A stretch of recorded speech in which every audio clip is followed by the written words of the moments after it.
Hey family, welcome to the video. I hope you guys are having an amazing day. Guess what? Today is an amazing day because you choose to have an amazing day. You choose to elicit the state that you want to be in. And it's going to lead me right into my topic, the powers of the subconscious mind. That's right. Let me say that again, the powers of the subconscious mind. Welcome to the video. My name is Gary Nelson, and I'm going to guide you through this journey and process of how to better understand your subconscious mind, what it can do, and how you can benefit from it. So let's go ahead and start. We always hear that there's a conscious and a subconscious mind. Let's look at this right here. So, conscious. Now, you may be watching the video. At one point in time, you went to try to get your license. You had to take the driving test. Before you took the driving test, you may have got your permit. So you was practicing on how to drive. Once you got that permit, you probably was still learning how to become a really good driver. So you couldn't turn the music too high because it distracted your concentration. You had to pay direct attention when you switch lanes. You probably had to look about 34 times over your shoulder. You had to prioritize. If the phone rung, you can't answer no phone.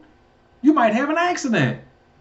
So what happened is, all these things right here that's happening is consciously. It's conscious. Or just say, when you first started a new job, you was doing something, or you was doing a certain line of work where you had to put all your attention on making this happen. So once you get this license now, you got to focus. Somebody in the passenger seat, and they start talking, you like, whoa, yeah, you keep your eyes on the road. If someone in the back seat says something, trying to glance through the rearview mirror is almost impossible. You may slide off the road. But over time, that process becomes a download. Once it is in the conscious mind, what happened is, once it's processed, it's now passed over to the subconscious mind, because now you no longer have to consciously think about it. So let's look at this process right here. Anything new that you start is always consistent, or you got to think about it. Or if you embark on something new, usually it's fearful. You're afraid. You're afraid of the unknown. You're not sure. The reason that happens is because it's a conscious thought. It's like boxing. If there's somebody on here watching that ever participated in MMA, boxing, or contact sport, football, any sport, you had to consciously think what you need to do. But the moment you learned it consciously, it got pushed over to the subconscious. The drills that you were doing, you didn't have to think 1, 2, 3, 4. You were you're doing. So let's learn from this process right here.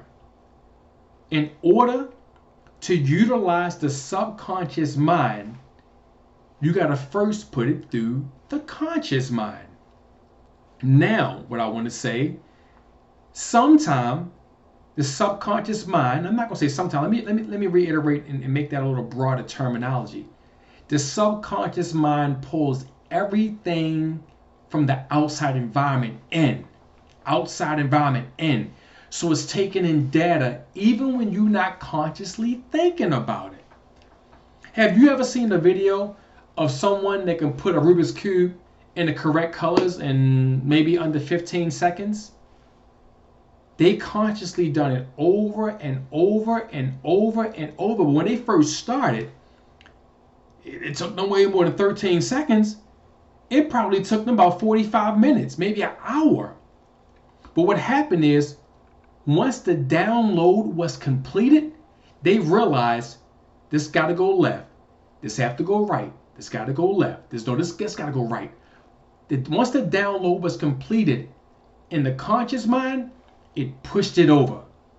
Download complete. So the subconscious mind draws in data from every external part of the environment. It pulls it in. So if you are fearful of something, at some point in time, you brought something in, even without your awareness, you brought something into the conscious mind. It planted a seed, it downloaded the process and moved it into the subconscious mind. Why do you think when you see a dog, if a dog growls, you immediately go, you tense up. You immediately go into the fight or flight mechanism. But when a kid is little, if a dog growls, they may not know. So they may place themselves in danger because they don't know that growling means run or get away. So what I want to share with you guys, the subconscious mind pulls in data from every part of its environment. So that means if you want to learn something, you first want to connect the process to the conscious mind by repetitive motion. If you do it repetitiveness over and over and over and repeat it over and over, eventually it's going to yield a result and pass that information over to the subconscious mind. That's just like if you see something red outside. What's the first thing you think of? You think of stop, right? So your subconscious mind associates red with stop. So let's think about that right there. How can you build certain things consciously to affect the growth and download something into your subconscious mind that could be of greater use? As far as remembering stuff, you could utilize the conscious mind to download and remember stuff. I learned my multiplication. I'm sharing with you guys. I learned my multiplication when I was 17 years old. I learned it by heart when I was 17 years old. Now you might be laughing. It wasn't funny, but I learned the hard way. I used to work at a job, and a few coworkers one day called me out. I worked in the trash room. I was a trash tech in a hospital. And one of the trash techs, we had a truck that bring a truck of 60 carts on each truck that we had to put trash in. So the way the system worked, they can't pull all 60 off. So they'll utilize a section at a time to take off, fill up, put it back in, and kind of go vice versa, back and forth. So one day, a coworker said, Gary, based off of this amount, what's the times of the carts? And I couldn't figure it out. Not that I couldn't figure it out. I didn't know. I felt so bad because everybody that worked with me that was in that room, they was all laughing. I went from 17-year-old, thought I was a man, to maybe a 5-year-old kid. But I learned something. What I put off for all those years, the job I was working at, when I was working in the office area that week, I learned what I put off my whole younger life. I learned it in 1 week. I learned my multiplication in 1 week. 1 week. I'm telling you guys, no lie. The commitment of committing the conscious mind to an act. Listen to what I'm saying. You want to commit the conscious mind to an act. Act on something that gives focus of attention, determination, intention. Okay? That's what you want to do. The conscious mind need to be committed to an act. So that act was, I was going to learn my multiplication that week, even if I didn't eat. So what happened is I went over and over and over and over and over and over. The next week, I was a genius at multiplication. You couldn't tell me nothing. Somebody asked me a question, 8 times 8, 64. I knew it off the top of my head. So what I'm trying to share with you guys, do something consistently, intentionally, every single day. It will yield the results. Once the download is complete in the conscious mind, it's going to move it over to the subconscious mind. Once it's over in the subconscious mind, you will never forget it. Now, people may say, well, I forgot that. Once it's downloaded, it's never forgotten. You may not utilize it, but it's there. It's like a computer chip. Once it's downloaded, it's there, unless a virus attacks the system itself. So what I want to tell you, begin to utilize your subconscious mind. Another really fun game that you can do on seeing how the subconscious mind remember. Some people may have really good memories and some people may not. Think of someone, even if you don't have their name. I use this all the time. Think of someone that was either in your first grade or second grade. You might, chances are you forgot their name, but you might remember their face. Now, if I'm talking to a genius on here, you might remember their name and face. But for the average person, you might remember the face, but you cannot think of the name to save your life. This is what I want you to do. Tell your subconscious mind, I want you to remember the name or recall the memory of that name.